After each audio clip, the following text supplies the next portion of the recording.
Anton. VK on the beat. Check.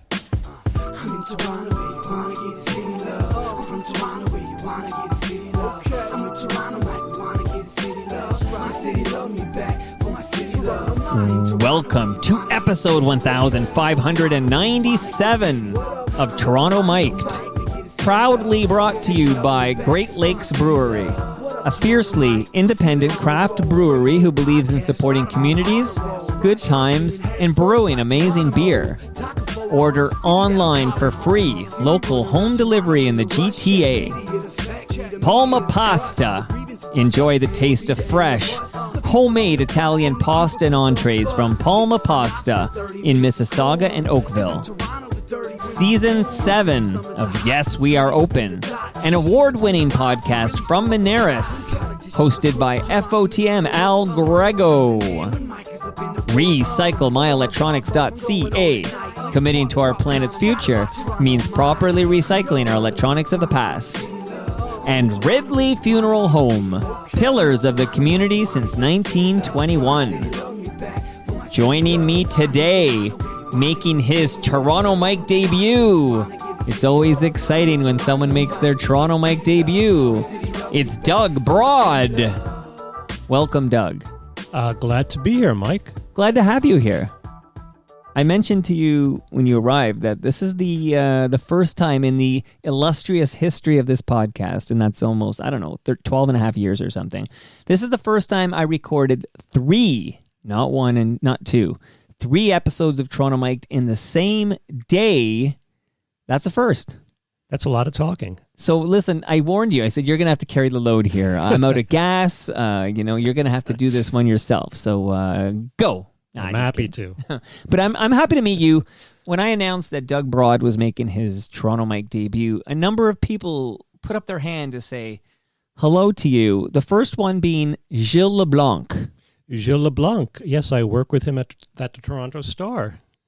Do you see that article hanging on the wall and making you turn all the way around? I do see it. I saw it when I walked in. Do you know who wrote that article? Gilles LeBlanc.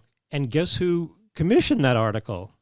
Me. Is that true? It is true. Okay, I need some info. First of all, you know what I'm going to do? On that note, I'm going to crack open a Great Lakes beer because I'm, overwhelmed by that fun fact. Hold on here.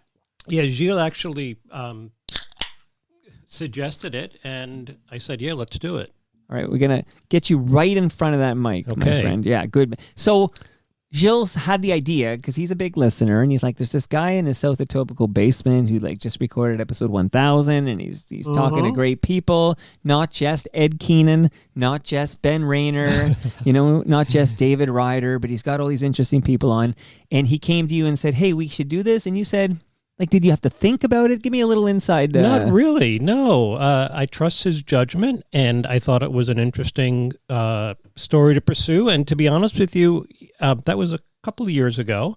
Yeah. And I'm a recent arrival to Toronto, 5 years, from New York. So when I got the job at the Star, one of the things I wanted to do was to sort of familiarize myself with a lot of the culture that's going on here. And when he pitched the story, I'm like, yeah, this is an interesting story. Let's do it.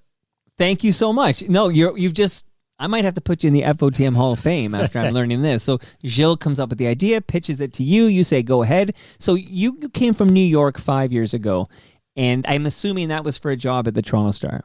No, you would be assuming incorrectly. I'm going to fire my crack research staff. So can we do this? So you have a new book that I read. It is about the founder of the Church of Satan. And I'm vamping because I'm scrolling down my notes. I'm going to get this name. I'm going to get the proper name of this book. I know you know the name, but I want to know the name. Yes. It is called Born with a Tale. And it's about Anton LaVey.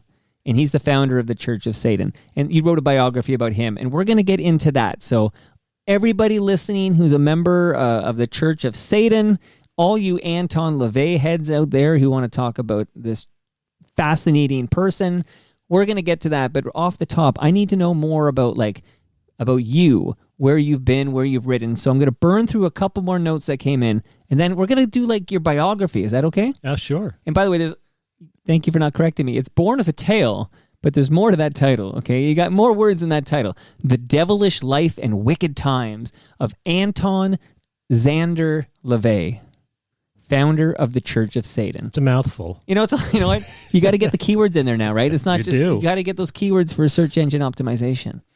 It's important. Absolutely. Okay, where do we begin, my friend? You tell me. Okay, so I've got my notes here. Oh yeah, I'm going to burn through these FOTM notes. My apologies. Okay, so Bob Wagner wrote in and said, "Tell Doug I say hi. He's a great writer." Bob Wagner. Have you ever met Bob? Yes, of course. Funny story. So I met Bob backstage at a Darkness concert at the Phoenix Concert Hall. Excuse me. So a couple of years ago, I went to the show and I had my first book with me. My first book is called They Just Seem a Little Weird, How Kiss, Cheap Trick, Aerosmith, and Stars Remade Rock and Roll. Right. And I knew the Darkness were in town, and I knew the Darkness. I knew Justin. I had written about him. I'd written about the band many, many times.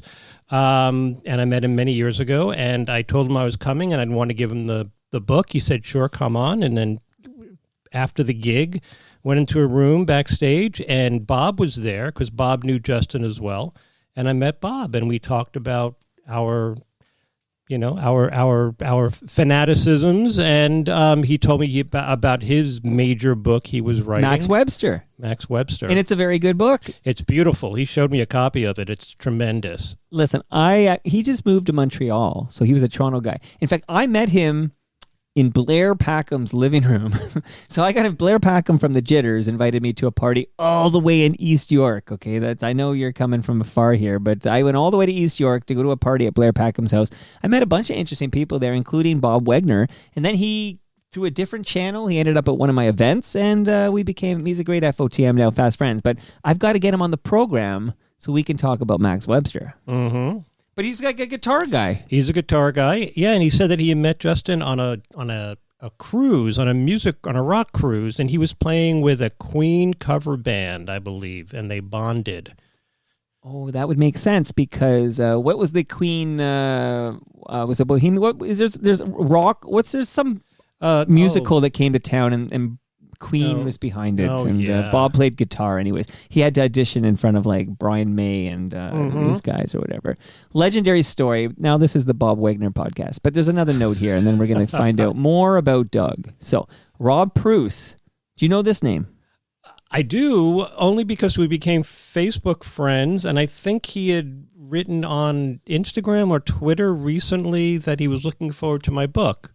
And he can't wait for you to become an FOTM. But I see now his question's really related to the book, so I might hold on to the question. And when we get to Born with a Tale, The Devilish Life and Wicked Times of Anton Szandor LaVey, founder of the Church of Satan. See, just saying that title, I'm exhausted, right? So, oh my goodness. When we get to that, I'm going to get back to Rob Pruce's question here.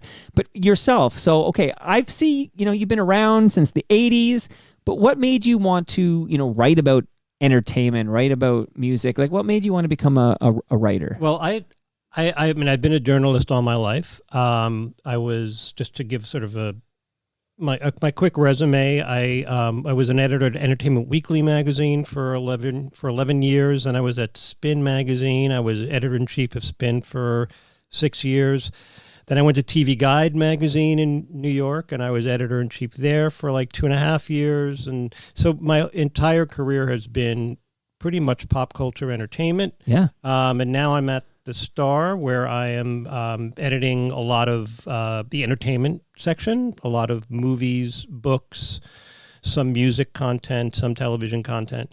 So, that's been my life's blood. And, I did my first book around 4 or 5 years ago. I started it, and after that came out, I was thinking of another book to write, and Anton LaVey always kind of fascinated me. I'm into sort of the macabre and comic books and horror movies, and he was a guy who I thought needed a real thorough biography written about him. And you did just that. And before we get into that, I got questions about Entertainment Weekly, okay? Sure. So when you're at Entertainment Weekly, we're in the 1990s here, I guess. You joined shortly after the launch of Entertainment. And Entertainment Weekly is a big deal. Like, this is a big hit.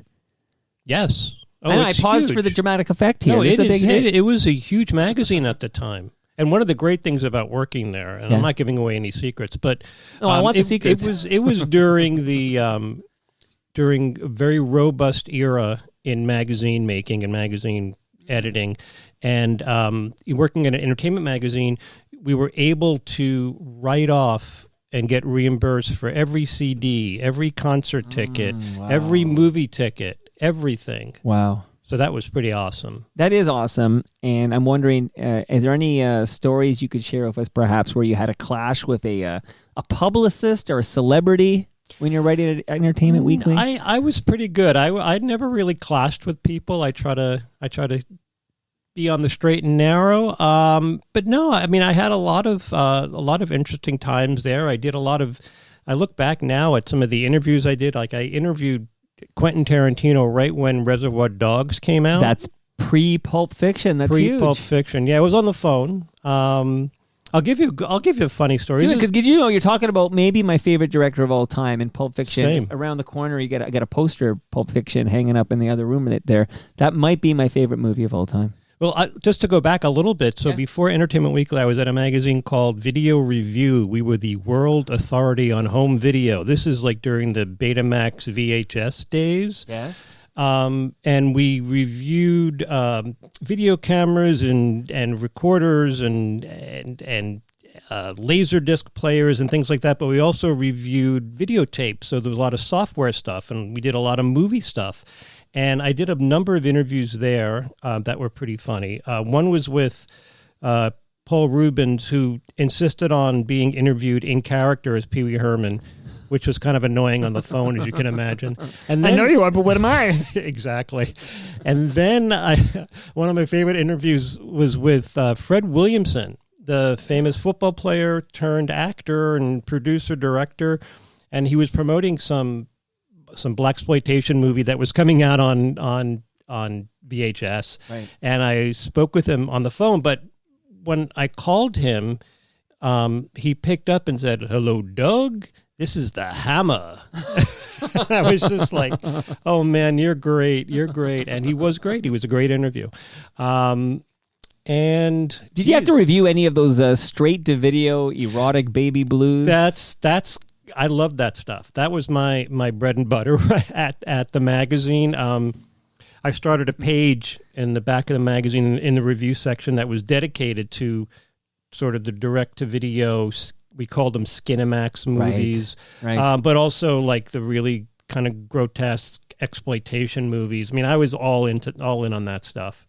Okay, but you segued the Video Review magazine experience into your Entertainment Weekly experience, and you got to chat with a young Quentin Tarantino who worked at a video rental store. He did, famously enough. Oh, yeah. Okay, but I'm wondering, so like, if the only movie he's got under his belt is Reservoir Dogs, like you're in early, right? Because I didn't watch. I rented it. My local video guy says you're gonna love this movie. I miss the local video guys. Like I remember that day. Like he's like, I never heard of Reservoir Dogs, and he held it up and he says, "You'd love this." And I rented it and I loved it. And we don't have that guy anymore. But you were in there before Pulp Fiction. That's cool, man. Yeah, I mean that was the beauty of that magazine. I mean we called a lot of stuff really early. We had a really good team. You had a couple of critics I was going to ask you about, Owen and Lisa. Yes. So these are they had huge clout. They did. And, Owen still does. Owen's writing for Variety now. Lisa I think she's retired or semi-retired. I still keep in touch with both, mostly with Owen. Owen Gleiberman. Right. And he's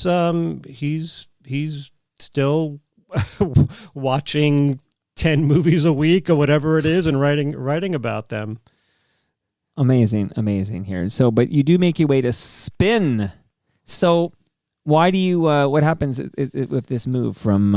It was just a step up. I went from being a senior editor at Entertainment Weekly to executive editor, the number 2 job at Spin. And then eventually I took over Spin after some,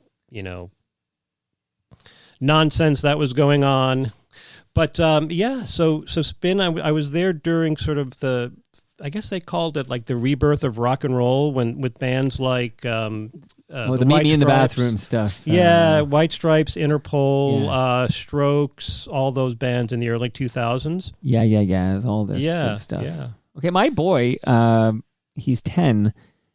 He asked me, my dad, just the other day, he goes, Dad, and it's weird how this stuff works. He goes, do you know the song Maps by Yeah Yeah Yeahs? It's like, and I'm like, yeah, like I start singing it. I'm like, I love that song so much. And it's apparently kids his age. It's made some comeback in some format. Like I don't know if it's in some kind of meme tied to Maps by Yeah Yeah Yeahs is making the rounds. I totally get where you're coming from. I have a 17-year-old daughter who will play stuff from her from Spotify on her iPhone in the car, and I'll say, "How do you know this? Yeah. How do you know the Cocteau Twins? Right. How do you know Diantword?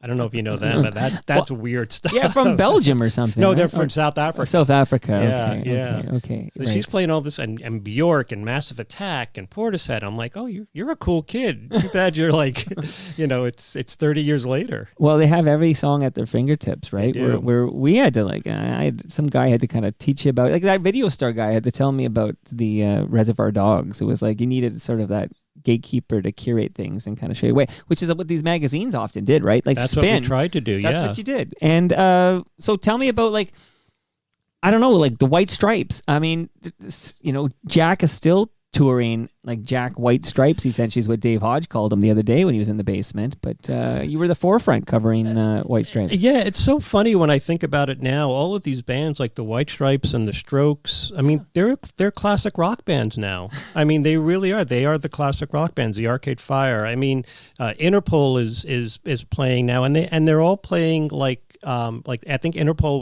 was playing the 30th anniversary of one of their albums. It's like that's been 30 years already. Or 20 years. 20. It boggles the mind. Mark Weisblot, correspondent for Toronto Mike, was telling me that the previous Spin editor got let go for putting Beyonce on the cover, the top 25 under 25. And apparently that wasn't on brand for Spin. So I don't know how much of that. How do you know all this? Well, that's my correspondent, Mark. Yeah, that was an interesting time. I was hired by the editor-in-chief at the time, this woman named Saya Michael, who's now at the New York Times. Okay. She's a big culture editor there.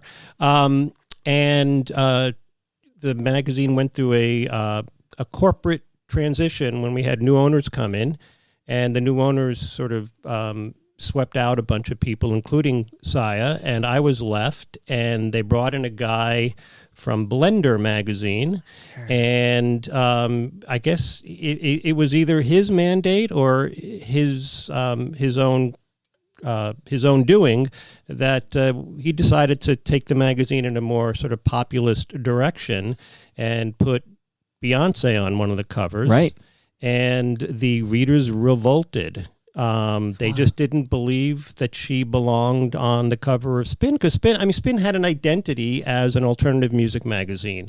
And, Beyonce's a great artist, don't get me wrong, but was she the appropriate artist for the cover of Spin at that time? No, she was not. So, he lasted a couple of months, and then I was sort of brought up to right the ship a little bit.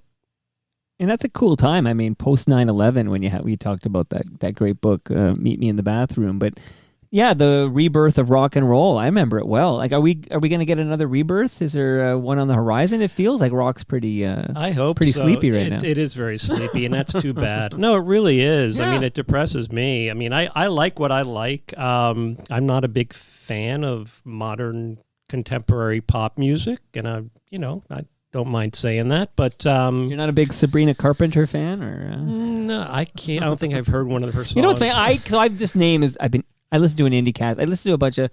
I've heard that name referenced a million times, and then I heard the fun fact: Sabrina Carpenter's aunt is Nancy Cartwright, the voice of Bart Simpson. Right. This is a fun fact, and now you have my attention because I still love my Simpsons. I'll tell you, I like the Olivia Rodrigo song that rips off the vampire. The one that rips off the Elvis Costello song, "Brutal." Okay. And I think I like it because it rips off Elvis Costello. Right. But Sabrina Carpenter, I can name her song. I never heard of it. But then my 8-year-old daughter watched a Sabrina Carpenter Christmas special on Netflix. And I'm like, so this is on, and I'm just in the room on my laptop, whatever. I look over, so that's what a Sabrina Carpenter looks like. And actually, it was kind of a self-deprecating, tongue-in-cheek, kind of a funny little thing. Actually, I didn't hate this thing. It was kind of interesting. But it's like, oh, so that's Sabrina. Like, there she is. Like, this is a real person, not just this name and espresso that you kind of hear in the wild. Right, right. But I never encountered any, because I don't tune in Kiss 92.5. Like, so I don't encounter this music like, in the wild. But there it was. You know, I encounter it in the wild because I always Shazam whenever I'm in a store or an unfamiliar place and I hear music. I'm just curious to see what it is because even DJs don't sort of back announce what songs are anymore. That's been ticking me off for like 25 years now. They have one job. Okay, so I produce Humble and Fred show, and just this morning they were talking about the night John Lennon was killed and what New York radio sounded like, and they're talking about it. And then Howard's explaining, like, they didn't have two songs in a row. Like, they'd intro a song, they'd outro that song, then they'd intro the next song. Like, nowadays, what do they call it? There's a name for this, a sweep or something. They call it a sweep, where 3 songs in a row, and you're lucky if you hear a human being. But I miss somebody telling me, what am I listening to? Maybe give me a fun fact or something, like this band's out of New York, and give me something. I remember being back in New York, driving around with my family, and hearing, like you said, like 3 or 4 songs in a row. Right. And at the end of the 4th song, the DJ or whomever was on the radio said, tweet to 892 to find out what we just played. I'm like, I'm in my car. You want me to tweet? Right. No, that's right. Right. Well, it's times of change. I'm almost mildly surprised we even have music radio anymore. It's like, why would it? Like you said, how old are your kids? So 17. 17. Like, why would? Because I got a 20-year-old and a almost 23-year-old. Like, why would a 17-year-old want to like have this unprogrammable iPhone or whatever, where they don't think these songs are going to come on? They can't pause. They can't skip.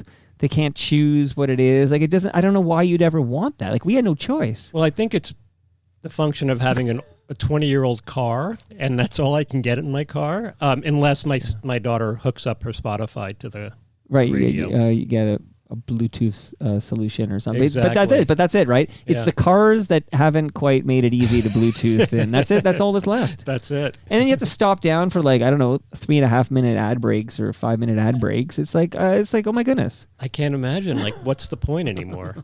Really? What's radio doing, man? Doug, we got to solve radio's problem. Okay, so let's get you to TV Guide, and we're still in New York. Is that right? Yes. In fact, I was born there and bred there. I went to NYU, so I went to school there. So I actually never left the city until I moved to Toronto. My wife is from here, which is so it wasn't the Toronto Star. It was your wife who brought you to Toronto. No, it was a combination of things. So TV Guide was a fun gig. Didn't last very long. Lasted like 2.5 years. And then I went over to Condé Nast, which is publisher of Vogue and The New Yorker and Glamour and all these magazines. And I worked in their special interest publications department, which is the place where we put together these really expensive magazines, magazines that were like anthologies of the best recipes from Gourmet magazine, greatest crime stories from Vanity Fair magazine, things like that. And I also worked on tribute magazines like the 75th birthday of Paul McCartney, Martin Luther King memorial issue, Muhammad Ali memorial issue, things like that. And that was fun. This did pretty well, right? They did. And I had to curate a bunch of stories from various magazines within the company and just sort of put them together. And that was fun until they decided they weren't selling enough and they closed the department. So at that point, that takes us almost to Toronto. Okay. So that was during, the Trump era, the first Trump era.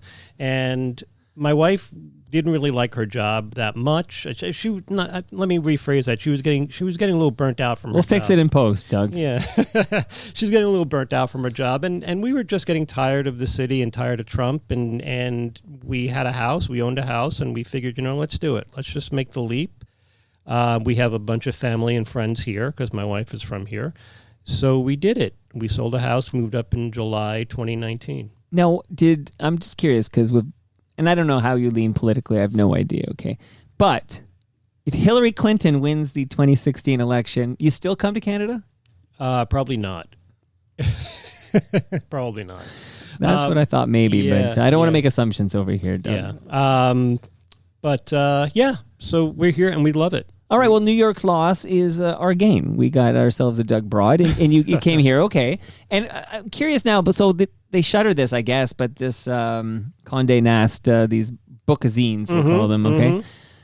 Like today, those would just be Taylor Swift magazines, right? You'll go to any newsstand now, and they're almost, I would say, 80% bookazines. So they're thriving. They weren't thriving for Condé Nast, though, and I think it might have been just because their magazines were pretty highbrow, and they weren't really trying to capture the newsstand buyer with these really interesting, provocative covers. They might have been a little too genteel. Right.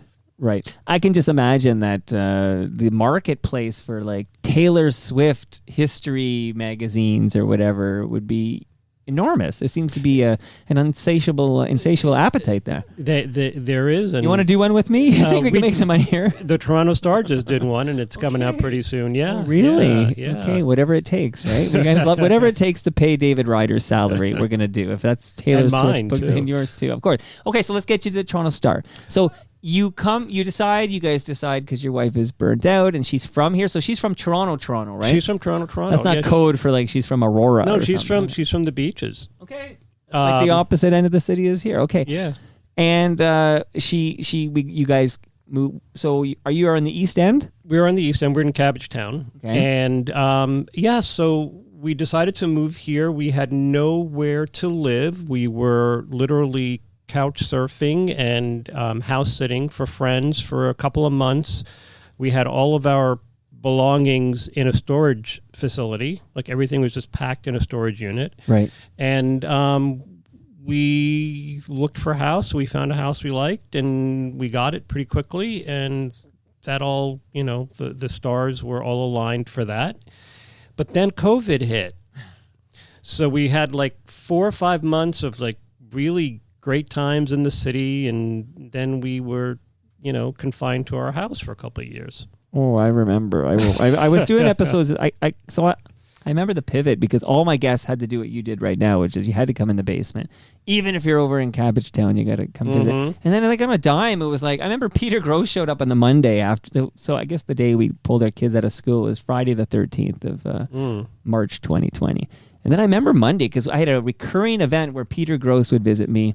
You're from New York, but Pete, you have to take my word for it, Doug. Peter Gross is a legend. Okay. And I was like, I remember having a chat with Peter. I'm like, oh, Peter, you can't do this anymore. Like, I'm going to get in trouble with my wife. Like, you can't come over anymore. Like, this was such a scary time, but it wasn't long before I realized I could record in the backyard from like 20 feet away. And that's what sort of saved me. It was like, I can still do this in person. I just set up outside. That's great. And that's what I did. You have a very quiet street here, I noticed. Yeah, it's pretty quiet. But you know what? I like that ambient noise for a recording. But by the way, we have an answer on the live stream, live.torontomike.com. Earlier, we were struggling. What the hell is the name of that musical that Bob Wagner is playing guitar for the members of Queen? It was We Will Rock You. It just came to me. I'm like, where was that? Like about half an hour ago here. Okay, so now we've got you at the Toronto Star, right? Or almost. Well, almost. Yeah. Okay. So when I came here, I was in the middle of writing the first book, the Kiss, Cheap Trick, Aerosmith, and Stars book. So I had gotten that deal while I worked at Condé Nast. And I'd started the book in New York, and I finished it here during COVID.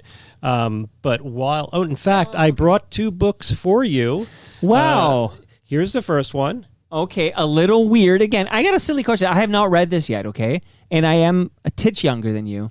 But here it is. So it's called They Seem a Little Weird. They just seem a little weird. Okay, They Just Seem a Little Weird. Right, I put the glass on. How Kiss, Cheap Trick, Aerosmith, so far, I'm very familiar. I've seen, so I'm very familiar with these 3 bands. But then, and Stars with a Z. We're in Canada now, I say yes. Z. And Stars remade rock and roll.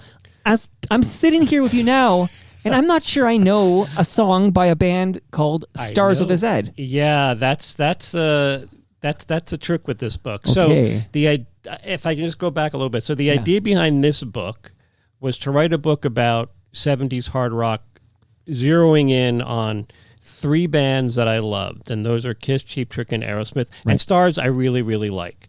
Now, the reason why I wrote about all 4 of them is because they're all connected, and they were all interconnected throughout their careers. Okay. And in particular, all 4 of these bands, on Gene Simmons' first solo album in 1978, when Kiss did those 4 solo albums, Gene Simmons had Joe Perry from Aerosmith play on it as a guest, Rick Nielsen from Cheap Trick play on it, and Richie Rano from Stars played on that record. So the idea behind the book was sort of looking at 70s rock through the POV of these 4 bands, and how they intertwined.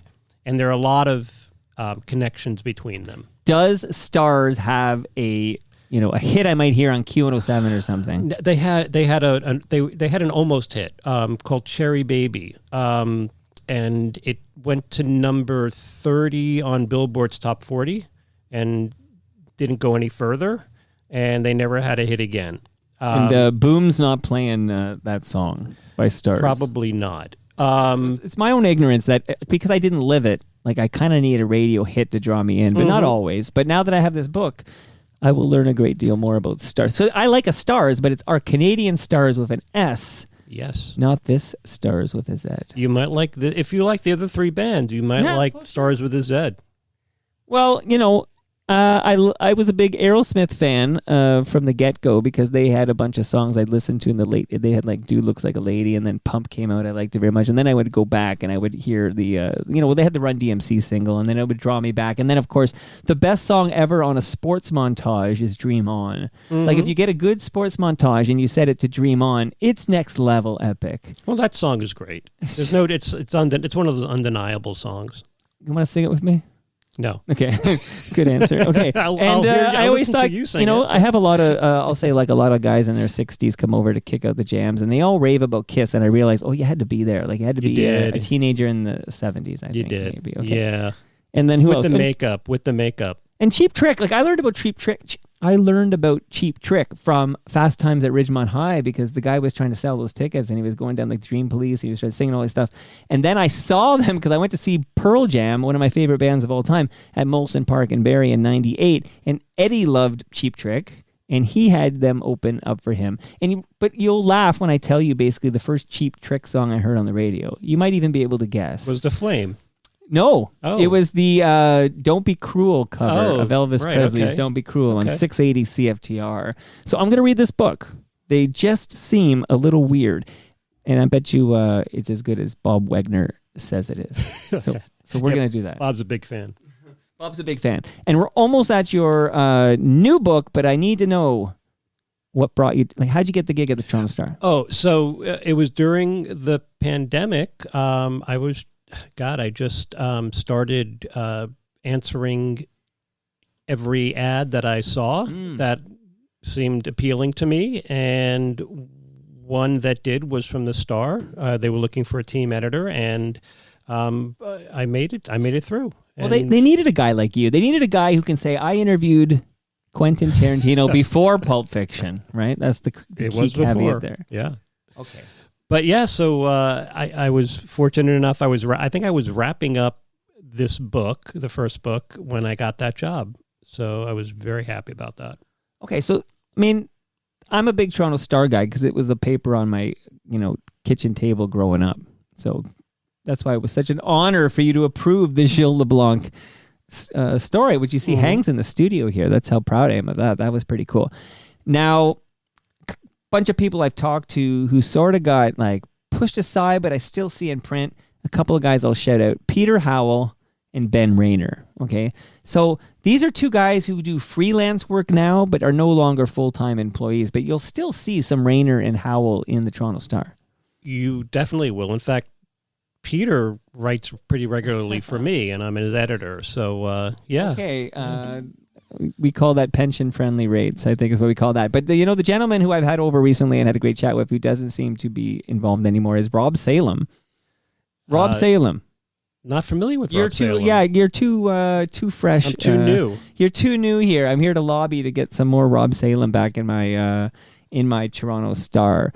But it's cool what you're doing there, and things are, rapidly evolving over there. Revolving Door, and Jordan Bitov is kind of, I don't know, hoping for a bailout maybe or something. But long may you run. Like, I love the fact that we still have the Toronto Star, and again, I'm gonna have Ed Keenan on in 3 weeks' time. He comes over every quarter, and I love seeing David Ryder at my events, and there's a whole bunch of other Toronto Star people that I just dig, and you're doing great work over there. Yeah, it's a great place. I'm really happy I'm there. And I just read today your former stomping grounds, and I don't know, since you joined during the pandemic, maybe you never got there, I have no idea, but 1 Yonge Street's going to be demolished soon. I actually made it there once to the office, but yeah, we're in beautiful digs now in the Well on Spadina and Front Street, and it's gorgeous, a gorgeous building. Yeah, Keenan comes in need full reports of what's going on at the Well there, but the great food court. Great, that's all you journalists need, I think, is. But a lot of you have a different role there because your role is editor. I'm a team editor. Team editor, okay. Yeah. But when you're a guy like an Ed Keenan, I'm sure you never go to the office, right? Like, what? I don't even know why you'd go to the office. We're all encouraged to go there at least twice a week, which I do, and I think most people do. Okay. Well, you got a good food court, so it's not so bad. And we have just it's a very sort of cush place. I like it. Okay, so now we're going to dive into the world of Anton LaVey, and we're going to talk about the new book. But first, I'm going to give you a few gifts real quick because you gave me a gift, and I got a little hint of another one coming. Maybe I'll give you the gifts, then you give me that gift, and then we dive in. Okay, Doug, in that order. Okay, we're editing on the fly here. You know what that's like. So these are gifts for me. Gifts for you. Right so in front of me. The one in your hand, I feel like it's like a Christmas morning or something. That measuring tape in your hand is courtesy of Ridley Funeral Home, and they're pillars of this community. And I feel like it's a good start too. We're going to talk about, the founder of the Church of Satan here, and I feel like there's a Ridley Funeral Home, and they're good people. They have a podcast called Life's Undertaking, and I highly recommend it. Oh, great! You see, I like well-named, well-titled things, and that's a great title. Ridley Funeral Home. No, Life's Undertaking. Oh yeah, you know what? I got to keep up. You're playing 3D chess here. I'm playing checkers back here. Okay, so yeah, Life's Undertaking, named by another Doug. Brad Jones named that, and it's great. So I want to give you a speaker. It's in your hand right now. That's courtesy of Moneris. It's a wireless speaker. That's awesome. And with that speaker, though, before you go off and listen to some Harlem Nocturne or something, you have to promise me that you're going to check out Season 7 of Yes, We Are Open, which is an award-winning podcast hosted by Al Grego from Moneris, where Al went to Winnipeg to collect some great stories from small business owners, inspiring stories, and we learned about their triumphs, their tribulations, and basically learned how these entrepreneurial people succeed in 2024. He also made a pit stop in Oakville because he talked to Ty the Christmas Guy, him and his wife run Retro Festive, which is a store. It's like a pop culture, you'd love it, a pop culture, but it's like a 12-month-a-year Christmas store. It's made for people like Brian Dunn, I think, so shout out to Brian if he's listening at home. But he was the special guest, and that was the season finale of Yes, We Are Open, so that's what you're going to listen to if you're a wireless speaker there. Okay. And that very aforementioned Ty the Christmas Guy gave everybody a gift at TMLX 17, which was, it was a week ago this past Saturday, so about 8 days ago. And that took place at Palma's Kitchen in Mississauga. And I hope you're sitting down, Doug. You are. I have in my freezer upstairs a frozen lasagna for you from Palma Pasta. Oh, my God. That's why you're here, right? Who tipped you off? Jill? No one. I had no idea. I love lasagna, so. All right, and last but not least, I have fresh craft beer for you from Great Lakes Brewery. Ooh. And they brew that right here in Southern Etobicoke, and that's delicious. They have a podcast called Between Two Fermenters, and I highly recommend that as well. That's a great title. Another great title. Yeah. It's all about the title here. I got to rework my Toronto mic. I'm a big punster. I'm big with my dad jokes. Okay, you know who you would like? Ron Sexsmith. I follow him on. Well, now I follow him on Blue Sky, and he's all about the dad joke puns. So that's me. Never ending. Stream. Oh, so I have a present for you. Yeah, please. My present is a copy of Born with a Tail, signed by me. Oh my goodness. Does that increase the value or decrease the value? Decreases. I could have resold it like for just like 10% less than the sticker price, but with that, you writing all over it now, I don't know what I'm going to do. I'm going to see if I can white that out. Okay, so I'm going to read it again. Born with a Tale, The Devilish Life and Wicked Times of Anton Szandor LaVey, and he's the founder of the Church of Satan. So why did you want to write this book, Doug? Well, I wanted to come up with another idea to write another book after I finished my first one, and I had a few ideas that were not accepted by my editor at my publishing house, and I suggested this one, and he was like, "Yeah, let's do this one." Like I said earlier, I've always been fascinated by the macabre and horror movies and sci-fi and fantasy and comic books, and he was always kind of in my peripheral vision. And in the 80s is kind of when I discovered him. He was kind of beloved by the rock and roll underground. He kind of had a renaissance after the Satanic Panic happened in the 80s. So Of course. that's when he kind of came on my radar, and I was always fascinated by him. And there was one previous bio written, there were two previous bios written about him. One was in 1974 by a member of the church, and it was very biased, and the guy who wrote it said that LaVey fed him lies. So it's a very rare book. It's out of print. And then in the late 80s, early 90s, LaVey's then longtime companion wrote a biography of him with, obviously a lot of his help since she was living with him at the time. And the book is really good. It's called The Secret Life of a Satanist by Blanche Barton. And, it's one-sided. It's his side. And there'd never been a real deep dive sort of journalistic look at his life.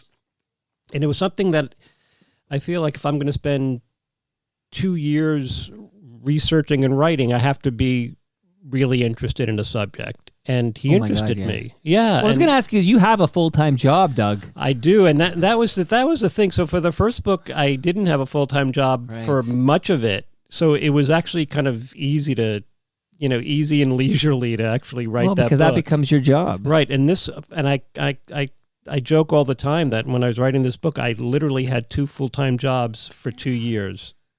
Yeah, and it's like you have to reintroduce yourself to your teenage daughter. I know, and I had no social life. I didn't go to movies. I didn't go to many concerts. I just was in my my basement man cave writing this stuff. And you said it took a couple of years to research and write this book? A little bit under.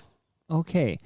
Wow. Okay. So I have a few questions about this, but you alluded to the fact that your editor rejected the first ideas. Would you share, in any chance I could get one of those topics out of you that was rejected? You know what? I don't want to share them only because you have them in the back pocket. They're in the back pocket. They might come out. And they might come out again. You're right. I'm sorry about that. No, you know what? I actually don't blame you at all because you don't want to burn that idea. I'll give you one that I really like, but I have a feeling the audience is really small. So in the vein of my first book, looking at 4 artists that were connected, I was thinking of writing a book about, I don't know if it translates at all into Canadian, but Dick Clark from American Bandstand and Casey Kasem from America's Top 40. Well, I wanted to do a dual biography of them because they were connected in many fundamental ways as well. And I thought that it would be an interesting look at sort of how rock and roll and how pop music became sort of the monoculture for a while. And you think that it's too small an audience? Because that feels like 2 very famous people. It is. I think it might be too old an audience. I'm not sure if anyone under the age of 45 really cares. I feel like I read lately that there's 50. There might be a mild Casey Kasem revival going on, like some streaming service or something is now airing. I forget the details now because so much going on, but somehow there's suddenly people are listening to older episodes of America Top 40. Anyways, I'm throwing this out there that I like this idea. I do too. I have a feeling maybe I'm too late now. Someone's going to pitch it to somebody else. Do I have to fix this in post? Is this one of those, people are going to listen to this and they're going to get beeps, and then they'll be writing me notes like, what got beeped there? And I'm like, I'm not telling, go ask So Doug. yeah, I mean, this is my obsessions are kind of like off the beaten path. You know, they're not the stories that are going to sell millions of copies of books. I can relate to that. Like some of the areas I go deepest into is like sometimes I wonder like maybe I am the only human who cares about this, but I don't have an editor I got to impress. Like I'm going to just go dive into this area that I'm interested in, and I don't care if anyone else follows me. Yeah, and when you're writing a book, that's all you care about. Right. It's like because you want to be entertained and you want to be enlightened as you're researching it. So, you know, when you're doing the investigative kind of reporting, it's like you get these eureka moments. You end up, you know, talking to someone who you never thought you'd get. You end up finding someone through somebody else, and this person gives you like amazing quotes. So it's like there's something about the process that's really invigorating. Amazing. Would you, again, I urge people to read the book and learn more about LaVey, but can you give us like what led him down this path? Like, what is the catalyst that causes him to, invent the Church of Satan? Well, to go back, he was born in 1930 in Chicago, and he was Jewish, and he moved to San Francisco, Northern California area with his parents as a boy, and grew up there. And he too was like me. He was a big horror nerd, and he was into film noir, and he was into the supernatural and the occult. And as he got older, he sort of built this world around him. I mean, he looked the part. At one point he shaved his head and he had a goatee, and he lived with a pet lion in his house, and he lived in this big black town, this big black Victorian mansion. Right. And he basically lived the aesthetic of the occult.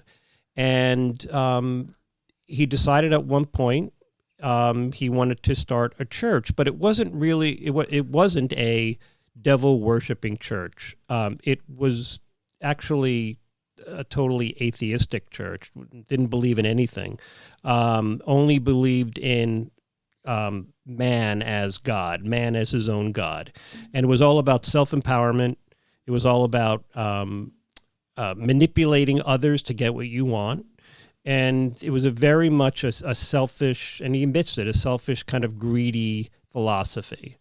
And people were into it. People, went to his house, and this is the bizarre thing. So this is 1966 and 67. People are going to his house for rituals. So like he's getting strangers paying $2 or whatever it is, or whatever the membership was, to come to his house and do these rituals with naked women on, the fireplace mantle, with chalices and swords and all this stuff. And it's just this remarkable story about this guy who just created his own sort of his own environment, his own aesthetic. Well, I have a note here I took when I was going through the book. The Satanic Bible, work or shoot, okay? So one of the things that strikes me is like, I can't tell he's like the world's greatest showman or whatever. Like there's some grift at play here, and how much of this is like sincere? Like, yeah, I mean, that's a good question, and I hope I answered it somewhat in the book, but it's kind of hard to really nail down. I mean, throughout his life, he made up a lot of stories. He claimed to have been a carny, like a lion tamer, right? Lion tamer. Yeah. He played the calliope at carnivals. He knew all the sideshow attractions. He claimed to have had an affair with Marilyn Monroe when he was 18 years old, and he was accompanying her in a burlesque house. He was playing the organ. And he said a lot of things that are disprovable. He also claimed that he was on the San Francisco police force as a police photographer, Right. and he shot accidents and the aftermaths of murders and all this other stuff. But that would be something easy to prove. Yeah, and False, right. apparently there's no records Right. at the San Francisco Police Department that he actually did this. He also claimed to have been a Ghostbuster. So when the San Francisco Police Department would get all these calls about like strange noises in someone's attic, he would have to go out and investigate. And he knew that it was all baloney. And, he said that this stuff is all baloney. But then, it kind of sort of took over his life, obviously. He wrote a bunch of books. He wrote the Satanic Bible, which was his first one. And it was mostly a collection of essays and rules, the 9 satanic statements. And it was a bestseller. It has sold over 1 million copies Wow. since it went into print and hasn't been out of print. Then his second book was a book called The Complete Witch. And that was more of like a guide for women to sort of trap the man they want, to get the man they want. And then his third book was called The Satanic Rituals, which was kind of a companion to the first book, all about the rituals that you can perform to, manipulate people to your benefit and to, gain more wealth, gain more sexual attraction, those kinds of things. And I mean, and he walked the walk. I mean, there's a satanic marriage. There's a satanic baptism I'm reading about. Like, this guy's, he's acting on this. But at that point, that was very early on, after he created the religion. He did this first satanic marriage, and that was a sham, and that's kind of the opening of the book. Right. And he admitted that it was just, these are things that he did for publicity. Right. They were kind of like these like bohemian happenings in a way. Right. And for guys my age who we'll talk about satanic panic, where it's kind of where we get introduced to this whole universe. But I mean, we're talking about a famous man, because in a monolithic culture, getting on the Tonight Show is massive. Yeah, he was on the Tonight Show, and he was on the cover of Look magazine, which was Life magazine's competitor. So he was pretty well known. He was on a bunch of talk shows. He was on the Steve Allen show a couple of times. He was on one episode with Jack Palance and Charles Nelson Riley, which I none of these things exist anymore. They've all been taped over. But man, some of those things I'd love to see. Yeah, that's a shame we did that. Like, I know, you can't get there from here or whatever, but the fact that so much, even the Tonight Show, apparently a whole whack of the Tonight Show got taped over. Yeah, that one, his episode is not available anywhere. Not even Retro Ontario's got these episodes archived, so that's how you know these things are tough to get. Okay, I'm going to bring in the Rob Proust question that I put off, because if I forget it, he'll be very mad at me, and you don't want Rob Proust to be mad at you. So. Okay. He co-wrote Romantic Traffic for the Spoons, and I realized as a New Yorker who just arrived, 5 years ago? Yeah.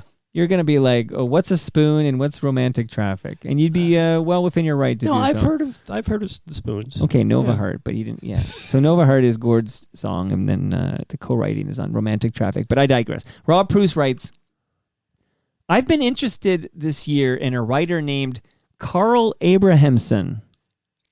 A lot of syllables there. Okay. He wrote about Anton LaVey in a chapter of his book, Occulture, and I found it very intriguing. I've been interested in learning, studying spiritual and occult stuff for 30 years. And that's a whole other conversation. Okay, Rob, I'm going to have that conversation with you on Toast in January, okay? So get ready. So he says, I can't wait for Doug as an FOTM, but what can you share with me about like Carl Abrahamson and what he's written about Anton LaVey? Well, Carl has done a lot to sort of bring LaVey back into the culture from that book. He also published a book of photographs of Anton LaVey and Jane Mansfield, the actress, when they had this connection in 1967 for a few months before she died. And there was this whole story about how he put a curse on her boyfriend at the time, Sam Brody, which led to the car accident that took both their lives. But this guy, this photographer named Walter Fisher, took all these great publicity shots of them. And Carl collected a lot of them in a book called California Infernal. And he also put together a book called Debauched. And it was a collection of all of these satanic men's magazines from the 60s. And like, there's a lot of pubic hair, a lot of topless women. They're just like these cheesy magazines that were like third-rate Playboys that focused on the occult, because the occult was big back then. So Carl is an expert, no doubt, and I reached out to him. I actually interviewed him for the book, and he was very frank with me, and he was very candid. And he actually was his first marriage. He was married in the church in the house by LaVey, who had given up marrying people at the time, but made an exception for Carl. Is there anyone you really wanted to talk about when you're doing your research for this book who refused to talk to you? Well, yeah, LaVey's two daughters didn't want to talk to me, Carla and Zena. Zena actually was on a recent episode of Jordan Peterson's podcast, and it's fascinating. It's a fascinating interview. It was I think 2 months ago. Is she the one who was baptized in the satanic baptism? She was the one who was baptized in the satanic baptism. But one of the more interesting, I'll say, people I didn't get, I tried to get his grandson, Stanton, who's Zena's son. Now, Stanton is he would be in his early 40s now, I believe. But I actually had scheduled an interview with him. I guess it was two Decembers ago, and we were going to do a Zoom interview, and he never showed up to the Zoom interview. So I emailed him and I said, let me know if there's a better time for you, and I'd be happy to, call you back or reschedule, whatever. Never heard back from him. And then 2 days later, I heard from a mutual acquaintance.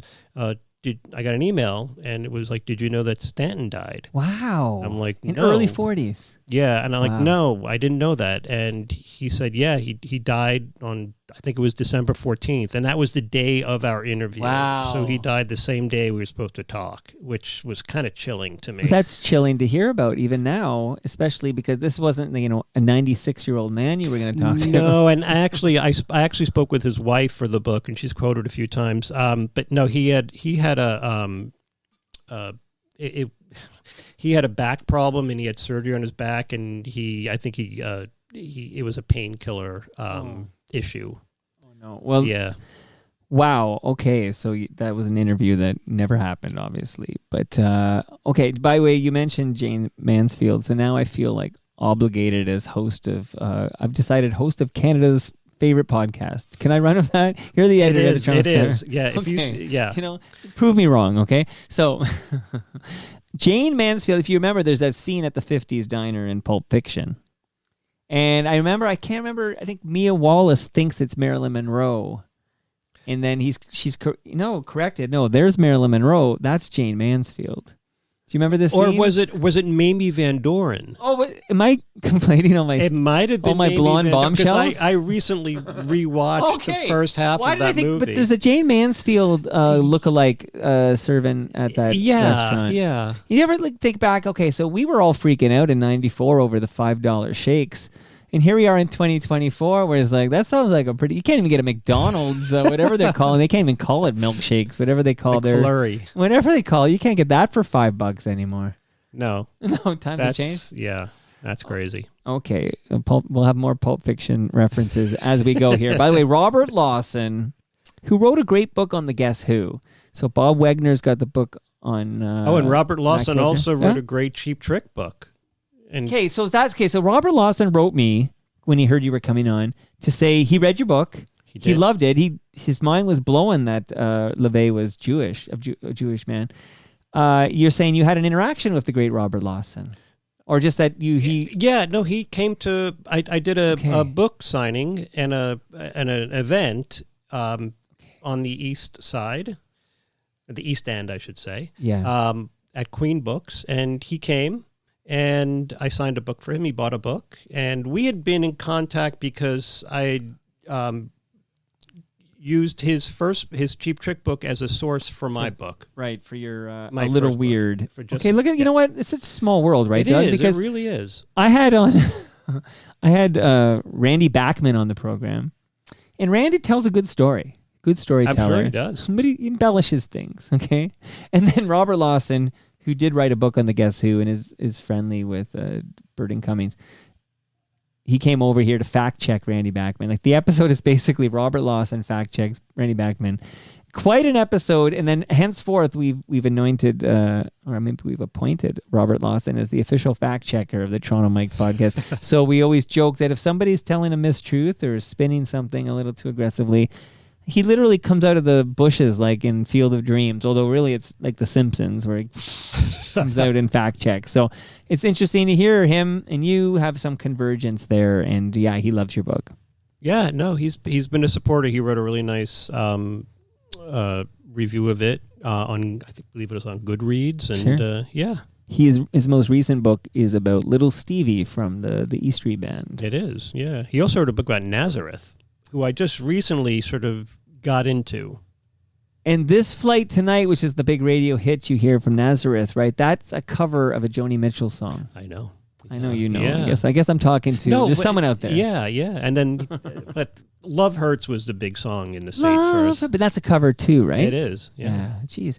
Yeah, Love Hurts is a big jam too, and co-opted by some advertising campaign because it was selling something in the last 15 years. But maybe all the great songs at some point will be co-opted, except for the Neil Young songs. They won't. This note's for you. He won't allow it, right? He won't allow it. Not as long as he's with us. Okay. Oh, and he's married to Daryl Hannah now, and Daryl Hannah's in Kill Bill. Should we shut this down? Yeah, wow. Should we shut this down right now? There's a book here. Somewhere. If you hang out with me long enough, Doug, you can shadow me. Like, this is my third episode, so I'm a little, I'm enjoying my Great Lakes, and I'm a little bit punchy here. Episode 3 of the day. But literally, all the pieces matter. They all fit together. And that's all this show is. No wonder Gilles brought this great idea to you, okay? Congratulations on approving it. Okay, so Milan heard you were coming over, and he wrote me this great note, and this is going to bring us into the satanic panic I want to talk about. Milan writes, how much of the attention they got, and I'm going to read it verbatim here, how much of the attention they got was due to the rise and fall of the satanic panic and metal music popularity during the 1980s. The mainstream opinion often ties Anton to those two events, and it doesn't seem that his church ever got so much attention again. So maybe this is our gateway to discuss, I came of age in the 80s, the satanic panic of the 1980s. Okay. Well, to start, you have to go back a little bit because there was a schism in the church. All right. In 1975. And sort of LaVey's right-hand man, this guy, Michael Aquino, went off and sort of formed his own church called the Temple of Set. And it was a genuine satanic devil-worshipping sect. Right. LaVey had no time for those kinds of people. He called them occultniks. So, so the church never really recovered after the split. And when the Satanic Panic hit in 1980 with the publication of Michelle Remembers, which was this purported remembrances of a young girl who claimed that her mother was in a satanic cult and abused her, and there was actually a great documentary that recently came out about this. And when that book came out, and it kind of caught on like wildfire, and it led to this whole repressed memory sort of phenomenon where these psychiatrists were drawing out all of these, purported repressed memories of kids being involved in satanic rituals. So it was this whole phenomenon called the satanic ritual abuse. And all of these daycare centers, starting with the McMartin Daycare Center in Los Angeles, they had kids who claimed to have been, involved in satanic rituals with animals and blood and sexual abuse and just all this kind of craziness, which was obviously disprovable, but it sort of caught on throughout the country, and a lot of lives were shattered because of this. LaVey was kind of underground at that point. He was kind of keeping a low profile, and he had asked Zena and Carla to go out and sort of speak on his behalf to defend the Church of Satan, because the Church of Satan had nothing at all to do with this. People claim to have been Satanists who did this kind of stuff, but they weren't LaVey's Satanists. In fact, in the book Michelle Remembers that came out in 1980, she claimed that there was an organization called the Church of Satan that was part of her abuse, and he said, at that time, his organization had not even come into existence. Right. So there's a lot of that kind of nonsense being attributed to LaVey, which he had nothing to do with. So that takes us to the Satanic Panic when, heavy metal was being accused of, warping kids' minds, and even like games like Dungeons and Dragons. Right. And so he basically sort of wrote it out and didn't go public at all, trying to defend the church. And eventually, in fact, when I interviewed Blanche, his longtime companion for the book, she told me that after the Satanic Panic died down, they got a lot more requests for memberships for the Church of Satan, because it basically popularized it. And then she said younger people saw all of this coming up about the Church of Satan, and they were like, oh, this sounds like a pretty cool organization. It's and like an awareness campaign. Yeah, and it aligns with my beliefs. Basically, I worship myself, and, it's all about, putting yourself first and self-empowerment. Right. So, so in a way, the Satanic Panic, when it eventually kind of went away, it kind of left the door open for him to sort of have a renaissance. And in the late 80s, early 90s, the underground culture, at least in America, especially within, with rock and roll bands, rock stars people like, I guess, King Diamond, and, a lot of people on the underground kind of took to LaVey and his philosophy and sort of, brought it back up in fanzines. Yeah, like these punk scenes. I was reading about that. Resurgence here. Yeah, so he had a resurgence, and that's kind of when I kind of discovered him. Sure. And, he was a hyper-intelligent guy who was really funny. And that's one of his attractions to me, is that he's a really funny writer. So that appealed to a lot of people, and he, made a lot of fans after the Satanic Panic. Kind of funny, but from your book, I gather kind of nasty too, right? Like he's got this like nasty, funny blend. Definitely had a nasty streak, and he was accused by his second longtime companion before the woman before Blanche, a woman named Diane Haggerty. She accused him of physical abuse, and they divorced. Well, they didn't divorce; they split in a sort of a palimony suit, and basically he was left with not a lot of money after that happened. Right. Okay. Here, you've been amazing. I know I said I'd take an hour. I'm taking a little more. So sure. What are you going to do? What are you going to do about it, Doug? Okay. You're trapped in the basement now here. Okay. So we talked about like Jane Mansfield, like these stars or whatever, but I was reading in your book Sammy Davis Jr. too? Like, so what? Sammy Davis Jr. was his friend or follower? Like, how does he come into this Church of Satan? Yeah, so that's an interesting kind of wrinkle in the book. So Sammy claimed that he was kind of always into, not always, but in the late 60s he was into Satanism, and he was going to satanic orgies, which he actually details in his own books. And in 1973, he made a made-for-TV movie in America called Poor Devil, and it was a comedy with Jack Klugman and Christopher Lee, and he plays this emissary from hell who was sent by Satan to sign up some souls, and Jack Klugman's one of the souls he wants to sign up. And it was supposed to be a pilot, like a feature-length pilot to a TV series.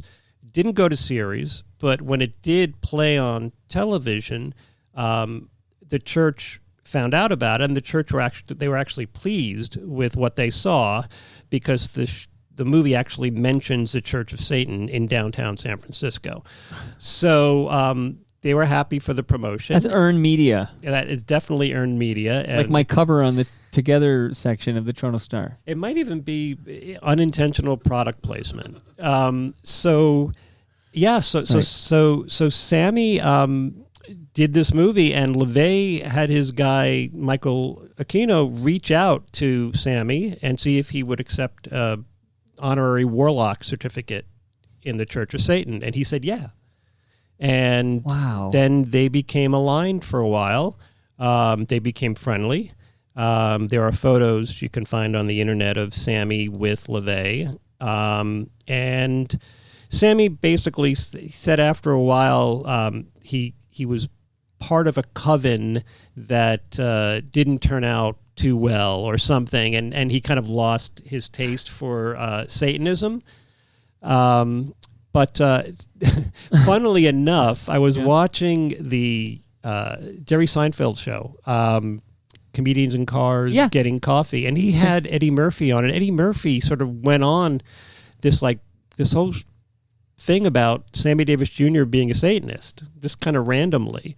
And Eddie Murphy told Seinfeld that, Sammy, he was a dark guy, and he really believed in the devil. He believed there was a lot of evil in the world. So there's a lot of signs pointing to the fact that Sammy was really into this. The Candyman said that? That's Herschel Kristofsky, the rabbi and father of Krusty the Clown. The Candyman said that? Yeah, Simpsons trivia is not my forte. It's okay. So like I said, this is a podcast with a target audience of one. And so I'm not even recording this, Doug. I literally just wanted to chat with you about this guy. This guy who I knew, like, when I saw the picture of the cover of the book and I saw him, you mentioned the shaved head and the goatee there, I recognized this guy. I remember the Satanic Panic of the 80s. It seemed like, I don't know, Sally Jesse Raphael and all, this whole, I don't know, Phil Donahue. Caller, you there, caller? Like, and Geraldo Rivera. Geraldo, that's the big one, right? Yeah. So did Geraldo, that was, like, I mean, I know he broke into the vault of Capone. He couldn't find Jack, so they all went home. Shout out to Maestro Fresh West and Joe Goldberg. But this has been amazing. So I really do find this guy fascinating. Like, I knew nothing about him. Like, I'm almost surprised, like, he's a real guy. Like, it just seems kind of surreal when you're coming up in the 80s and this thing's here, and then it sort of disappears forever. And to your book is well researched. It's fascinating. It's not a dry read. It's got there's humor. It's a great read. And I wonder if I can nail the title before I ask you my final question here. Born with a Tail. Tail. See, this is clever too, much like Life's Undertaking in Between Two Fermenters. Born with a Tail, the devilish life and wicked times of Anton Szandor. And that's how you pronounce that middle name, right? Szandor? Correct. Okay, because there's an S that. Okay. LaVey, founder of the Church of Satan. And I highly recommend everybody reads it. But in this book, you find out, like, LaVey, just a regular guy, he liked going to Olive Gardens, right? Like, and I was thinking, okay, so you're an American who's only a recent new Canadian, if you're a new member of our community here. We don't have any Olive Gardens in this GTA. We used to have them, though. So before you got here, There was one near Sherway Gardens I would go to. I really liked the Olive Garden. And then all of a sudden, our Olive Gardens were gone. But I consume, like many Canadians, I consume a lot of American media. And they're still going to Olive Gardens. They are. What's going on? Do the next book on this. Where's our Olive Gardens? I don't know. The Olive Garden still, all of these chains still have a little bit of life left into them. Not in this country. Where am I? Where is our Olive Garden? So LaVey liked the Olive Garden, and I thought it was just like an easy family restaurant. You get a bowl. I mean, it's no palma pasta. Don't get me wrong, but it was a nice, easy place to bring the kids. You get a nice bowl of pasta, whatever. No more Olive Gardens. Unlimited breadsticks, from what I understand. Right, and then I feel like Eastside Mario's kind of stole that thunder a bit when Olive Gardens disappeared. If I can, I just want to give a shout out for the book's title. Yeah. It's not original. I actually took it from a song, Blown with the Tail by the Super Suckers. Do you know the Super Suckers? No, I mean, I don't think I do. Oh, you must play them after I leave. Okay. What era? Like, give me a little, what genre? Who are we talking about? Mid-90s. They're on Sub Pop. Oh, yeah. So Sub Pop, I mean, that's where Nirvana was before they went to the big label. Yeah, that was Bleach would be a Sub Pop release, right? It would be, yes. Okay, see, you're a cooler guy. Doug, that's why you're an editor. That's why you're the cool guy. You're from Spin Magazine, right? So, you're a much cooler guy than I am. But how was this for you? So I didn't realize till you sat down here over an hour ago and I mentioned that Gilles LeBlanc says hi, and I found out you actually played a role in that, me being on the cover. And I mean, the photographer who's excellent. Do you remember the name of the photographer? His dad used to write, I think, for the Star. I know, I'm putting you on the spot here. Great photographer, came over, took some wonderful pictures. There's 4 color photos in this 2-page spread. That's kind of a pump in my own tires here. But you made that happen. I helped make it happen. Well, I feel like without you, Gilles LeBlanc could not get that printed. We needed an editor. And that's you. And now you're an FOTM, man. I love this. Same here. I had a blast. Are we going to do another episode? I mean, every time you write a book, you come over here and talk about it with me. 5 years from now. Ugh. You going to do a book on the Olive Garden disappearing from Canada? No. I'll let you write that one. Maybe it's more of a blog entry. Maybe it's more of a sentence. All right. Much love. Everybody subscribe to the Toronto Star. We need a good, strong media, and we need more subscribers there. And Doug, again, thanks for the 2 books. Enjoy your lasagna, enjoy your beer, and thanks for making the trek all the way west. Thanks for having me. And that brings us to the end of our 1,597th show. Go to torontomike.com for all your... I said this the other day. Go to torontomike.com for all your Toronto Mike needs. And I can't remember, but a guest called me out like, what would be your Toronto Mike needs? And I'm like, I didn't know. I don't know what that means. But if you wanted to Free lasagna. Yeah. If you want to know how to find palma pasta, maybe. I don't know. But there are 1,500 plus episodes in the archive. Go back and listen to, I don't know, go listen to Ben Rayner on Toronto Mike. I love that guy. Ben's the best. Can we shout out Ben Rayner? He's the best. Shout out to Ben. He's the best. Okay. Shout out to Ben Rayner. We're going to get him back in the basement. Much love to all who made this possible. That is Great Lakes Brewery, Palma Pasta, a lot of P's in that, Palma Pasta, RecycleMyElectronics.ca, Monaris, and Ridley Funeral Home. I'm going into my calendar, everybody. The most exciting part of the extra. Who is my next guest on Toronto Mic'd? Okay, he made the NHL, and he's got the most fascinating story. Garrett Joyce turned me on to this guy. He wrote a story about him for the Hockey News. His name is Luke Sellers, and Luke Sellers will be in the basement 12 noon on Thursday. See you all then.